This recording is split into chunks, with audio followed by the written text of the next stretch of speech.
Across the state will get a chance to hear from their congressional leaders as part of Arkansas PBS's debates. On the debate stage today, Donna, candidates fighting for congressional seats in both Districts 3 and 4.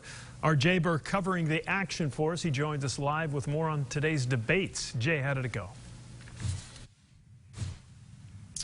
Yeah, guys, like you said, Districts 3 and 4 up today as they were getting both of those in as all part of the debate week here at Arkansas PBS. And in these first debates here, District 4 going up first today, a lot of different topics covered. The Supreme Court, even though the House isn't necessarily a part of those proceedings, was asked about, but really the big topic was the pandemic and what is being done, all-encompassing when it comes to that topic. Now, the race in that district featured Republican Bruce Westerman. He's the incumbent against Democrat challengers William Hanson and Libertarian Frank Gilbert. And again, the pandemic getting lots of attention in this debate as the candidates were able to spar a little bit on how this was handled on the national level. Now, the candidates were asked specifically also about the effectiveness of the Affordable Care Act and what they would do with that going forward.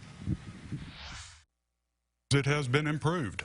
The legislative process got rid of the despised individual mandate, and when that went away, what was left was much more palatable to the average Arkansas voter and taxpayer. I said we want to design a health care plan that accomplishes three things. We want to cover pre-existing conditions, we want a lower cost for the taxpayer as well as people who are buying their own insurance policies, and we want to cover more people.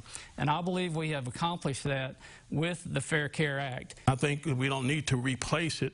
We just need to fix those things that are problematic. I think we just need to quit playing around with health care, especially during this time.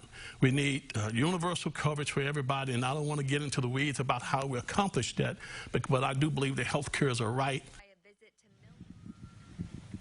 Now, the debate for District 3 featured incumbent Republican Steve Womack debating with Democrat nominees Celeste Williams and Libertarian candidate Michael Kalagias. One topic not really been brought up until this debate was the environment, clean energy at the center of that, and it was heavily discussed until COVID and relations became bigger issues across the country. Really invest in the energy and the jobs of tomorrow.